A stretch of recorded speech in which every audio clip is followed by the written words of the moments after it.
Could a bird really be the size of a dinosaur? Sure, birds are famous for being the descendants of theropods, but is that all there is to it? Just a theory? The terror birds will answer this question for you. All birds are theropods, but these ones didn't even bother hiding it. If standing face to face with an ostrich and staring into its eyes can give you the creeps, just imagine a bird much taller than you, with a hatchet for a beak staring you down. That was Phorusrhacid, also known as a terror bird. You can think of them as huge flightless theropods who just didn't get the memo that the Mesozoic ended. This is a story from over 15 million years ago, when for the first time in history, a bird was the top predator of an entire continent, and it had a killing strategy that'll make you look at these animals in a whole different light. But before we get into that, the question is, how exactly were these beasts, which looked like anything but a bird, even discovered in the first place? Back in 1887, a paleontologist named Florentino Amigano found a very strange jawbone in Argentina. So strange that he took it for a mammal's, just because of its sheer size. All he could know for sure was that it was a predator. It took another 4 years for scientists to figure out that these big predators were actually birds, and the key clues were hidden inside the bones themselves. See, bird bones are usually hollow inside with thin walls, unlike those of mammals or reptiles, and despite matching the bones of crocodiles in appearance, they were also hollow. They confirmed that these were indeed huge flightless birds, with skulls featuring sharp, hooked beaks. You could say they were born to hunt. These terror birds shared some traits with modern raptors or flesh-eating birds, like their hooked beaks and sharp talons. But just imagine these features on a bird standing at 6 feet tall, or 1.8 meters, and weighing 400 pounds, or 181 kilograms on average. It's enough to give anyone the shivers. And if you're thinking these terror birds were few in number, and you could have avoided them by chance, boy, are you wrong. Over the following century, scientists found enough fossils to identify 17 different species of terror birds. The good news is not all of them might have snapped your head off, because they varied in sizes and weight. So let's take a look at their appearance. Terror birds varied in size, with heights ranging from 3 to 10 feet, or 1 to 9 meters, and weights reaching up to 550 pounds, or 250 kilograms, for the largest specimens. Despite their large size, these birds were mostly flightless, relying on their powerful legs and strong beaks for hunting and defense. So obviously, they were among the largest terrestrial predators of their time, rivaled only by a few mammalian species, and even they weren't a complete match for it. We'll let you in on some scenarios later on. Now, one of the most striking features of terror birds was their long, powerful beaks, which served like that of an eagle's, and could easily reach lengths of up to 18 inches, or 45 centimeters. This beak, combined with their extremely strong neck muscles, allowed them to deliver swift and deadly strikes to their prey, taking just a few simple pecks. But then again, it's a bird after all, so you can always escape, right? Probably not. You see, their feet were well equipped with 4 toes, with the second toe often sporting a large, curved claw known as a sickle claw. This specialized toe adaptation helped them grasp and retain prey while on the move. Plus, terror birds were known for their remarkable speed, capable of reaching speeds of up to 30 miles per hour on average, making them formidable predators on the open plains. And you'll see in a while why I said average. Because yes, some of these living nightmares could run even faster. I bet you're pretty glad they aren't around anymore. But the fact is, they once ruled a huge portion of the planet. So now, their habitat and distribution. The terror birds ruled over diverse landscapes all over South America during the Cenozoic era. From the open plains of Uruguay and Argentina to the dense forests of Brazil, these apex predators dominated various habitats with their formidable presence. During their prime, which spanned from about 53 million years ago to as recent as 0.1 million years ago, terror birds thrived in South America, as that was their favorite hunting ground. But due to reasons we'll talk about later in this video, they had to migrate elsewhere as well. For example, Titanis walleri, one of the larger species, was known to inhabit Texas and Florida in North America. However, their presence in North America was relatively short-lived compared to their extensive reign in their native continent. Plus, some findings even suggest terror birds may have ventured into other regions beyond the Americas. The discovery of the genus Lavocatavus in Algeria hints at the possibility of these birds extending their range into Africa, and there have even been a few European and Antarctic specimens that suggest a broader geographical distribution during the Paleogene period. Still, their home was always South America, and it makes sense considering it was literally a cornucopia of prey for them. So next up, we have their diet. While it was believed that the terror birds primarily targeted small prey, like rodents and reptiles, recent research suggests that the largest terror birds may have been capable of taking down much larger mammals as well. Rodents make sense, but how'd they take on entire mammals? Well, their hunting skills were facilitated by their distinctive skulls, especially the ones found in the largest members of the family. These skulls featured an abnormally rigid structure, allowing for higher bite forces and pecking power. With their deadly beaks and claws, these giant birds likely employed a combination of pecking and kicking to dispatch their prey. But you should know that not every kill was for the sake of nutrition. Some battles were fought just for defense, and you cannot imagine the animals it went up against. But more on that later. For now, we'll let you know that not all Phorusrhacids could boast the ability to take down larger prey. Some of them were barely staying alive, especially the first Phorusrhacid to ever exist, which is Paleopsilopterus. Psilopterus is easily the runt of the litter, and it really can't live up to the name terror bird. Compared to its larger relatives, Psilopterus was relatively small, with some species reaching only 2 to 3 feet in height, or 0.6 to 0.9 meters, and weighing around 11 to 16 pounds, or 5 to 7 kilograms. But despite its smaller size, Psilopterus was still a skilled predator, using its sharp, curved claws to strike its prey. These ancient birds likely inhabited dense forests and wetlands, where they hunted small reptiles and perhaps even climbed trees in pursuit of prey. But you can bet Psilopterus made peace with the larger carnivores, like crocodilians and snakes, and even coexisted with them. So it was definitely not the apex predator of its time. That might have done it some good though, because fossil evidence suggests that Psilopterus survived until relatively recent times, with specimens found in Uruguay dating back to around 96,000 years ago, long after its relatives had become extinct. That's quite an achievement. But you know what's an even bigger one, paving the way for newer Phorusrhacids, like Eleutherornis.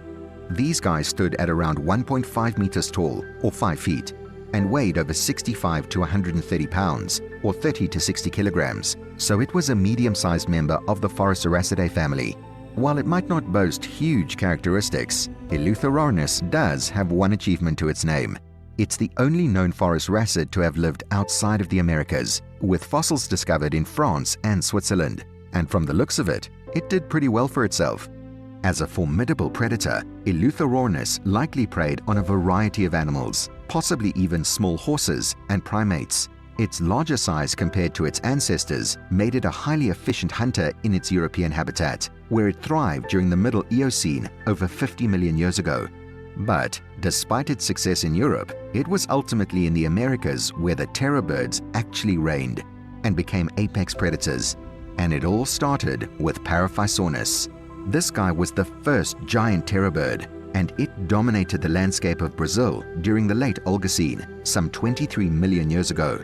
Standing at an imposing height of 4 feet 7 inches, or 1.4 meters at the hips, and more than 6 feet tall in total, or 1.8 meters, it was a formidable predator, weighing between 400 to 530 pounds, or 180 to 240 kilograms. Now that's a bird you'd have to get on your knees and beg mercy for.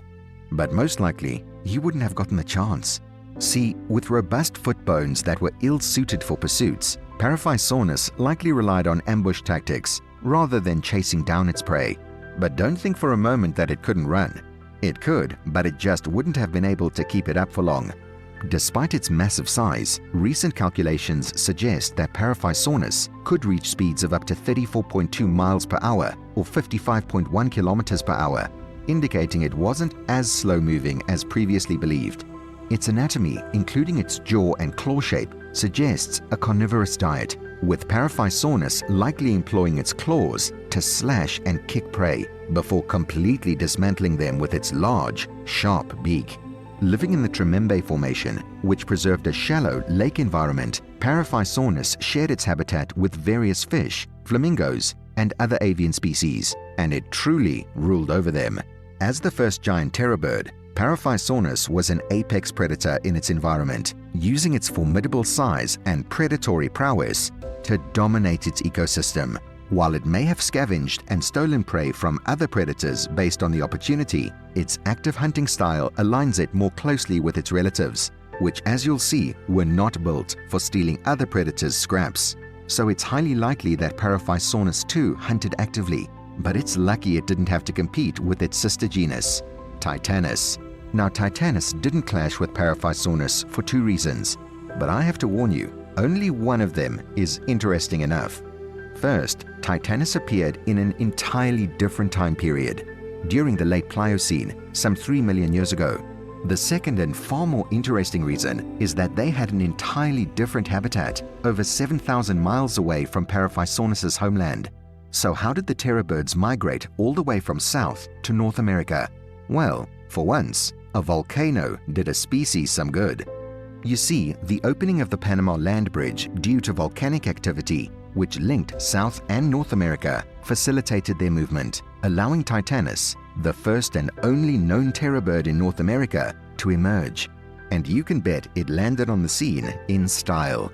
Titanis stood at about 8 feet tall, or 1.5 meters, weighed over 330 pounds, or 150 kilograms, and was robust and agile, with proportions similar to its South American relatives. And no, I'm not talking about Paraphysornis. This particular relative was even bigger than Titanis, so stay tuned till the end of the video to find out more about it. Now, Titanis was discovered in Florida's Santa Fe River, and this discovery highlighted the vast distance it traveled from its origins in South America. And despite being smaller than its South American counterparts, Titanis was a very effective predator, capable of reaching speeds of up to 40 miles per hour or 65 kilometers per hour. Look at that speed. I guess 7,000 miles doesn't seem like much. And in case you're wondering, Titanis wasn't the only animal to migrate.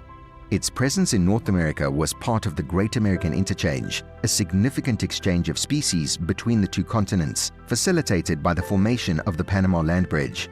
But perhaps Titanis was the best suited for the new environment, since it relied on its impressive speed and hunting prowess to survive in its new North American habitat.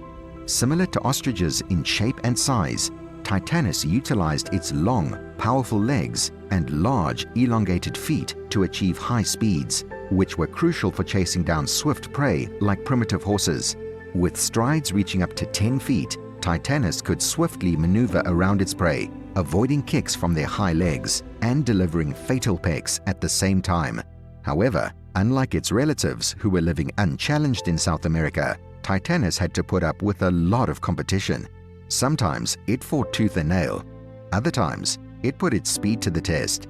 Yep, these predators could even scare away the giant Titanis. Take, for example, the Edwards wolf, which posed a huge threat to Titanis's hunting success. Now, Titanis was fairly evolved for the time period it lived in, and during a confrontation with an Edwards wolf, it would utilize its intelligence and agility to evade the wolf's attacks, often resorting to strategic retreats to avoid being overwhelmed. Yet, the constant threat from these competitors, and especially the fact that they hunted in packs and outnumbered Titanis, forced it to adapt its hunting strategies to the point that sometimes it'd even abandon kills to avoid risking its own safety.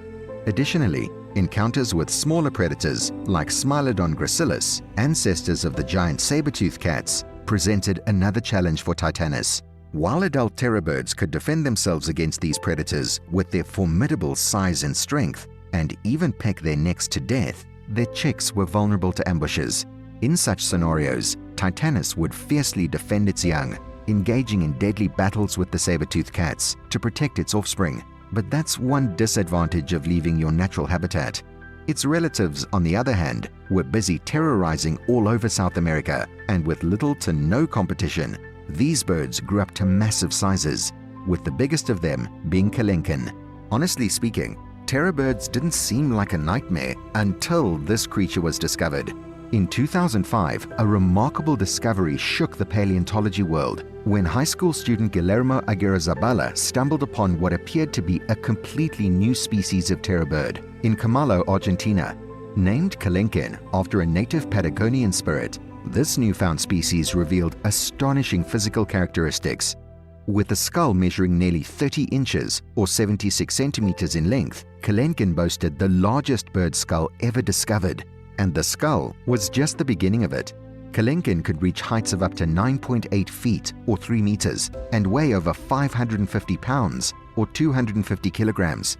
However, it wasn't just Kelenken's size that astounded scientists. Detailed analysis of its skull revealed remarkable adaptations for hunting. Scars on the skull indicated the presence of massive muscles, particularly in the temples and neck, suggesting an incredibly powerful bite force. This raptor truly made use of its jaw more than any other part of the body, maybe even its legs. Care to take a guess at the bite force? 2,000 newtons. For comparison, that's more than a lion's. And if you think lions could annihilate their prey, just wait till you hear about Kelenken's preying technique. Its beak, resembling a nail-like hook, was a formidable weapon when used for swift and efficient attacks. Kelenken literally used its head as a pickaxe and would plunge its beak into prey animals, slicing through meat and bones with ease. This preying technique, coupled with its enormous size and length, made Kelenken South America's apex predator, feared by all who crossed its path. And this included prey far bigger than itself. Living in the late Miocene, over 15 million years ago, Kelenken was bound to have run into the Homoloditherium, a peaceful herbivore, over 50% heavier than this terror bird. When facing off against Homoloditherium, Kelenken, with its formidable size and strength, would have had to employ a specific strategy for the kill. Despite being outweighed by its prey, the terror bird's advantage lay in its swift and precise attacks. One potential strategy involved targeting the base of the skull to paralyze the prey, and then move in for a swift takedown. Once the prey was incapacitated, Kelenken's beak came into play, designed for shredding flesh with ruthless efficiency. This behavior, much like modern birds of prey, involved stabbing, shearing, and tearing the prey apart, making quick work of the poor Homoloditherium. However, while Kelenken's skull was built for delivering and withstanding large stresses during attacks, it did have its weaknesses. Advanced simulations revealed that while the bird excelled at biting down and pulling with its beak, it struggled with shaking its head from side to side. Under these conditions, the terror bird's skull showed significant stress, highlighting a potential vulnerability in its attack strategy. Furthermore, CT scans unveiled an unexpected feature within Kelenken's beak, a large, hollow cavity. This discovery raised intriguing questions about the purpose of the structure. One possibility suggested by researchers is that the hollow beak may have served as a resonating chamber, producing distinct clacking sounds. Whether those clacking sounds would have been used to attract or distract prey or be mating calls, a CAT scan can't tell us. However, the CAT scan did reveal fascinating insights into its auditory and balance systems. The elongated cochlea or sound-receiving organ and delicate ear canals suggested that the terror bird had exceptional hearing and a sophisticated sense of balance. These adaptations would have enabled Kelenken to make swift and precise movements while hunting, crucial for a pursuit predator like itself. With its acute hearing, the terror bird could easily detect the slightest movements of its prey, ensuring successful hunts even in challenging environments. In this scenario, you can't hide, and you definitely can't run. Additionally, the scan provided valuable information about the structure and function of Kelenken's brain. Despite the common misconception of bird brains being small, Kelenken actually had a relatively large brain, particularly in the higher brain centers, such as the cerebral cortex. This capacity indicated a capacity for problem solving and adapting to unique challenges in its environment. One of these challenges could have been a glyptodont, which was an animal similar to an armadillo. When faced with formidable prey like the glyptodont, Kelenken's expanded brain likely came into play. It could have analyzed the situation, strategized, and devised a plan to overcome the armored defenses of the glyptodont, which included a 1-inch thick shell.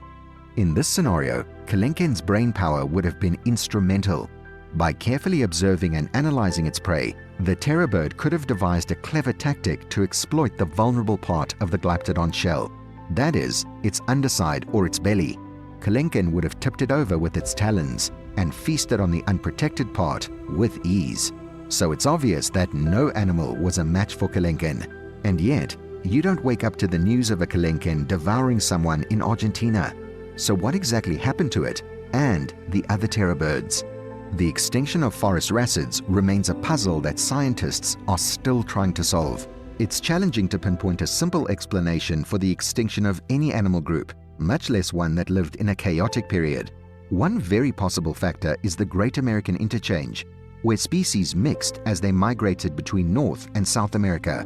Now, even though the mere sight of the Kelenken would have made another predator tuck its tail, extinction isn't just about being hunted. It's more about the division of resources. See, the terror birds had grown to such massive sizes that they needed more than 20 to 30 pounds of meat on a daily basis. That would have been an easy take in the earlier days, but with the arrival of predators like saber-toothed cats in North America around 2 million years ago, the pressure on terror birds likely intensified. However, some experts believe that it wasn't just competition from other predators that led to their downfall. Rather, it was a significant shift in the Earth's climate. During this time, the Earth entered a period of ice ages, causing glaciers to expand and sea levels to drop. In places like Florida, where terror birds like Titanis lived, the landscape dried out, leading to changes in vegetation and prey availability. This domino effect of climatic changes may have contributed to the demise of terror birds in South America. Plus, the continued rise of the Andes Mountains further altered habitats, turning lush savannas into dry steppes. Each of these factors, changes in habitat, environment, predation, and competition, likely played a role in the extinction of terror birds. Maybe it was one of them, maybe it was all of them, but it's hard to pinpoint the exact reason for their extinction. In the end, the terror birds had quite a reign of terror. They ruled not just South America, but many other continents for over 60 million years. And even towards their end, they didn't just survive, they thrived. With their razor-sharp talons and their axe-like beaks, they took on any and every animal that stood in their way. They might have been classified as birds, but by every definition, these beasts were anything but bird. And that's a wrap. If you had to defend yourself against a terror, what would be your biggest concern? Its massive talons or its sharp, bone-crushing beak? Drop your thoughts in the comments below. And if you enjoy learning about ancient creatures, make sure to hit that subscribe button and stay tuned for more cool stuff about the past.